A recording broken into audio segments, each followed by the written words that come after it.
co-founder and CEO, and CNBC's Seema Modi, who covers Palantir, joins us. And tell us about the deal with NVIDIA. There's so many things I think we all want to talk about, but let's get to the NVIDIA deal first. Because I have so much respect for NVIDIA and Jensen Huang, I'm going to try to keep this more adult than I usually do. But the truth is, if you want to know how this came together, from my perspective, there are a lot of technical issues. Who controls the models? Who controls the weights? Who controls the value of your business? We're sitting on critical infrastructure across America, Ukraine, Israel. Everyone who uses LLMs on the battlefield runs on top of our ontology. And our clients are just, to say they're unhappy with the Frontier Labs is to say I'm welcome at the Berkeley faculty. It's like there's just a level of discomfort and loss of trust that also made it really, really... Okay, unpack that. What do you mean by that? Well, you have... Okay, so when you're using large language models, at this point, everyone technical realizes they're like a critical resource. To make them valuable in an enterprise like battlefield context or regulated context or manufacturing, you have to have what's called an application layer. And we have this thing called ontology that now everyone's copying. But de facto, it takes a large language model. It makes it safe and useful and precise. So safe because it doesn't touch your underlying data, safe because it prevents the large language model from caching your data and replicating your business, safe because it doesn't transfer your IP of how to fight, secret data, top secret data, or in a clinical context. So the general way these things were sold, and again, these people are, Sam and Dario, there's nothing more fun than debating Dario in private. So I'm not throwing shade at them, but something has gone completely wrong. And the basic view among enterprises in this country is I'm going to chillax and waste my time with tokens. I'm going to get no value, and they're going to get my IP. Now that sounds like shade. Okay, though. And not just shade. It sounds like if you're saying these. No. Sorry. This is reporting. Okay. And this is reporting that I've literally, against my own interest, called. These are like I'm profiting from this, right? So the reality is, you may not like us at my former school, Haverford or Berkeley, but enterprises in this country trust and love us, especially ones that are involved in critical infrastructure, both public and private. Okay, so I want for those countries, we're coming up to July 4th, I want for us and our friends across the globe to have the very best tech resources. In fact, the whole secret of Palantir is the forward deployed model, the products that have been 5 years ahead. You've been with me for a long time. Everyone said FDEs were services. They said we don't even know what an ontology is. That's the only thing people talk about now. The secret was we delivered the best things for the warfighters. Those warfighters have serious trust issues, but it's not just the vis-a-vis Frontier Labs. Then you have my enterprises in the private sector who have the same issues. They're like, why would they get access to my data if they're going to build my alpha? Why wouldn't I control the weights? And that's where you get this partnership. What aligns me with NVIDIA, and I think is what the technical customers want, which is control over their compute, their models, their data stack, and their alpha. They want to know they own the means of production. It's not being transferred to someone else. They're not interested in some fake deploy co that somehow is deploying tokens that transfers the alpha to a third party. And the jig is up. And so we have to figure out a way, our products are agnostic. We now sell a product to customers that allows you to switch from model to model and we're completely agnostic. But we need to rebuild trust. And that trust is going to happen where everyone gets to ask and answer basic questions. Who owns the data? Where is it cached? Are the prompts secure? Is this being transferred to you? Are you being okay? If it was so valuable, let's say I can make you $1 billion tomorrow. Wouldn't I say, I'll make you $1 billion and I want 30%? Why are they charging for tokens if it's so valuable? So then, Alex, if the key, from what I'm hearing you say, is a secure, American-born, open-source model, how quickly can your model compete with the frontier AI models in terms of reasoning and agentic AI tasks? Okay, what I am claiming, obviously slightly true but slightly self-centered, is it's the model plus an application layer plus compute. It is really all three. So in our jargon, it's the value, the reason, okay, just look at our financials. the reason why everyone is chillaxing with bad financials and growth with losing money is the client refuses to pay the true cost.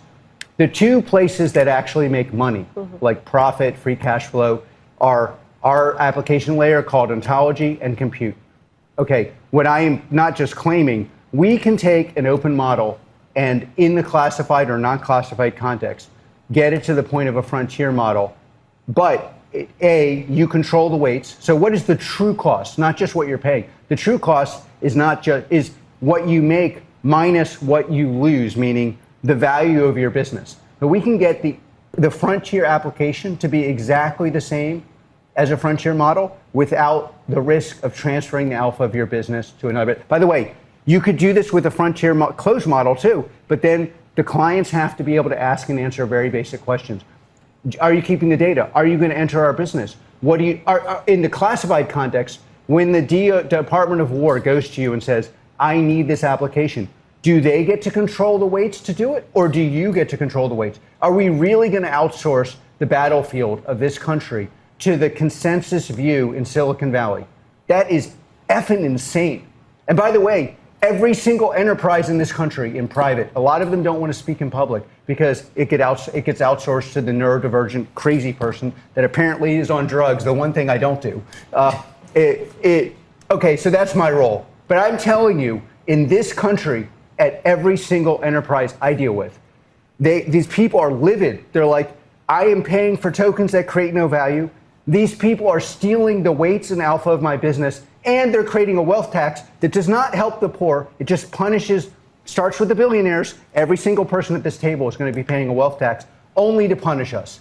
And the reason for it is because these models have been completely irresponsibly oversold. And the sell is, it's dangerous for everyone, which is why I can give it to all your adversaries, but I can't give it to the Department of War, or I can't safely give it to an enterprise in this country without being certain that the alpha of that business could transfer to this model tomorrow, i.e. I have no business, no job. You sound pretty angry. No, this is the voice of American business that is being channeled through me.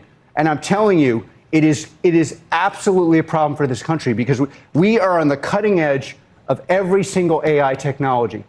But if you're going to triply oversell something, and by the way, the enterprises are just tired of it. But by the way, just a minute. I want everybody watching this to test what I'm saying, especially investors who think somehow this is working. Pick up the phone and call a CEO in private, not in public. Every single person here can do this. Call 2 or 3 and say, Madman Karp is on TV saying we're livid. I'm not going to quote you. You know I won't quote you. You have a history. And see, they're twice as livid as me. So if you're right, though, does that mean that we are living in some kind of terrible AI bubble and that we're going to, in a quarter or 2 or 3 quarters from now, we're going to hear that big enterprises are canceling their subscriptions to these products, or that the build out is going to slow because the math doesn't add? This is the tragedy of it. The reality of compute plus ontology plus model is changing the course of history.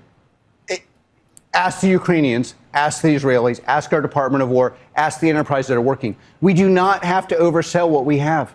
We have, and it's all being built in this country. Basically, except for the open models, which is a real thing coming from China, except for NVIDIA open models, which are world class, basically.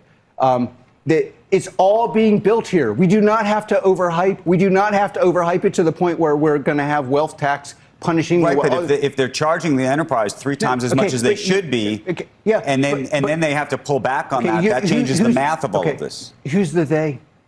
Like the large language models, which by the way impacts your partner NVIDIA, sorry, I'm talking about the enterprises that power this country as the most important thing. You're talking about the they as Frontier Labs in Silicon Valley. That's great. I'm focused on the enterprises of this country. Where do the hyperscalers fall in this? It depends what they're selling. That's very, very downstream from us. Yeah. We're completely agnostic. We prefer a world where there are more hyperscalers, where there's all sorts of new hyperscalers, Elon, NVIDIA. We like that world. Why do we like the world? The same reason when you go online and there's 50 kinds of coats, you get to pick the one you like. But what is happening among the most technical players is they're saying, I want something I own. This is my business. I want to own the GPUs. I want to own my data. I want to own the model. I want to control the alpha. So is that creating more opportunity for Palantir? Are you already seeing the government cancel contracts with Anthropic and OpenAI and saying we want to work I'm not here, with Palantir? literally not here to talk about what's going to happen to a very important business in the country, except for, obviously, to some extent mine. In my business, we have much more demand than we can supply. That's like, and by the way, it may be somewhat, maybe the crazy person that still only cares about free cash flow, but we have more business than we can supply, and we have, look, if you just look at our financials, right, you can see like 2 years out, you can see $18 billion in free cash flow. So are you frustrated by the stock's performance over the last? You know what? I've been at this for 20 years. We've been at this talking this. When we first started talking, people were like, is this a services company? Is it worthless? The markets are short-term, very fickle, and also, quite frankly, where I would throw some shade, what investors actually understand tech? They think because they're very high IQ and they understand certain things, they understand what they're using. Basically, the fault of investors is typically, I use it, therefore it's valuable. Yeah, what an enterprise uses that's doing complicated manufacturing or pharmacological research or putting a bomb on it or bringing special forces people home safely, very different than what you're using. Do you think if you're a pharmaceutical company or you're the government, should you not be therefore using Anthropic or an OpenAI without your layer on top? I mean, would you say that's dangerous for them? Look, first of all, honestly, the one thing that I am slightly frustrated about, when OpenAI or Anthropic especially are talking about critical infrastructure, it only is being used in our product, my product. And there's a reason for that. These things are very, very valuable. What they have done building models is world historic. And just so you see, I'm not throwing shade. Dario is a literally historic figure. And he came from behind, and he's now number one. Almost no one in the world. I've been in business, whatever you want to call I do, for a long time. Never seen anything like this. Okay, so the reality is critical infrastructure does not run these models without an application layer. In almost all cases, and maybe it won't be all cases someday, that application layer is our ontology. That's a fact. And there's a reason for it. It's not that, as you know, some people love me, some people hate me. They're not buying it because of that. They're buying because these things have to be made safe. And I'm going to trust you, you should trust me because I've never lied BS thing, that just doesn't cut it at this level. And enterprises are run by the shrewdest, American enterprises are run by the shrewdest, most wily intelligent people on the planet. If you think they're going for that, you can go try to sell me. Like my parents still want me to get a job as a faculty member at Berkeley. Go try to get me a job at Berkeley. I'm very qualified. It's not happening.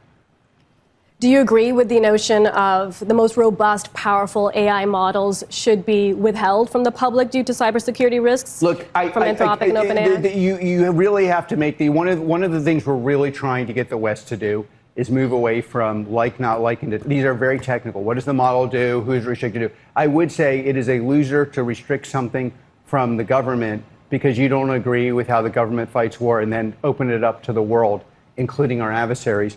Go sell that to the American people where they already don't like you. You have a lot of data that you look at. Do you think China is getting better at AI? How is the gap narrowing? There are two relevant tech centers, and 2.5. America, China, Israel. Those are the tech centers of the world. And I spent half my life in Europe. I want Europe to be relevant. And Sweden has a real tech scene.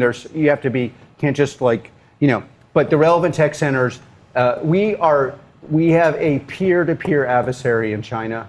China has lots of advantages, including, quite frankly, we have to find ways to make these models raise the standard of living for every America. And we need a sense, Americans need to have a sense it's not just the people at this table, people watching it getting rich, and there are real issues there. And then we have left and right, far left, far right, gone completely nuts. You would think that the greatest problem in the world, if you were on the far left, is somehow it's like if things work, it's evil and bad.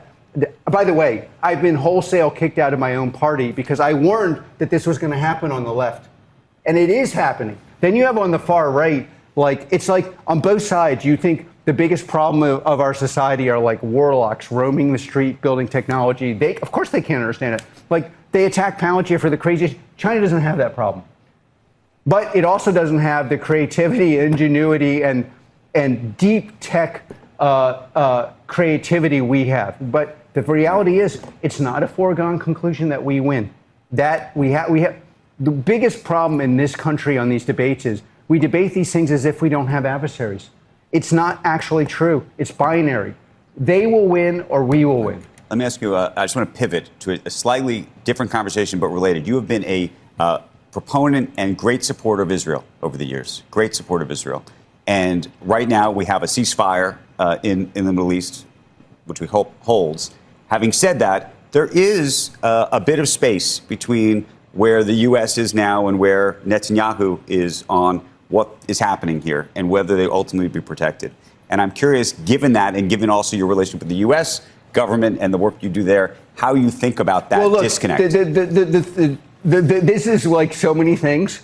I am the most publicly supportive CEO of Israel, and that's true. I think Israel is on the side of good. Now, in private, because I'm known there to be fair, I'm probably also the most effective critic of like, hey, I didn't agree with this, without going it. And I would be very happy to be more in public about that, except for I think not all. There are many legitimate criticisms of Israel and every other country. Although I would say, do you want a country that can sometimes be difficult as your partner, or do you want partners that have no tech scene as a partner? And so like, it's like in this world, having a fully adult, independent, aligned country that doesn't always agree with us is much better than what we somehow have in Europe. Like, we do not want that. Yes. Okay. So, look, America and Israel will never be fully aligned, and that's totally okay.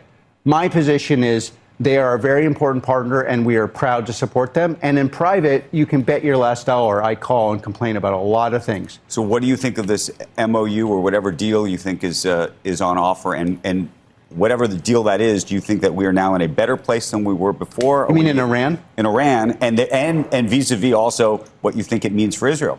Well, look, Israel. I'm going to leave the Israeli thing for my talking to them in private, because I just don't think at this point it's very hard in public to talk about them, because you just have people. Look, there are legitimate criticisms of Israel. Half the people criticizing Israel just don't believe it should exist, and that's just a fact. And so, like, I'm not going to like totally play into their hands by saying things I say in private. In America, America has to rep his own interests. Do I think Iran's been degraded? Yes. Are there things that I don't think are in the public space that would be comforting to people if they are? Yes. And I'll leave it at that. Wow. Pretty great. Thank you. Thank you. Thank you. Take you care. Don't have to get up from the seat yet. You know, I just like, I feel like I'm going to be kicked out of the room. No. Never. Wide-ranging conversation. yeah. I really appreciate your time. Yeah. No, not like your party. We want you to stay. Can you come back tomorrow? Yeah, no, I'll come back. I really do appreciate you Talk guys. them into it. Yeah. You know, the thing I actually like about you guys the most when I watch you is just that you actually, and it's very hard to pull this off, you actually have divergent opinions. And somehow you guys stay together. This is true. We're still on camera. Oh yeah, well, great. That's true. You actually, like, it's honestly, it's so boring, the other stuff. Like, and again, I get kicked out of these rooms. Even if I agreed with you, I would try to disagree with you. It's more fun. Seema, thank you for bringing Alex here this morning. Yeah. Thank you for your perspective on this. Alex, thank you. We appreciate it very, very much. Thanks. People live in echo chambers. They're so offended by divergent opinions. They need to hear both. What do you like? It's so crazy. And I'll tell you, we're off camera now. No, we're still going. Let me get off camera. Do you want me to read this Trump stuff or not? You know. Okay, hold on, Alex. Now we're still on, and I'm going to read this because President Trump was just speaking to reporters at Joint Base Andrews. He's preparing to take his first flight on the Qatari gifted Air Force One. He's in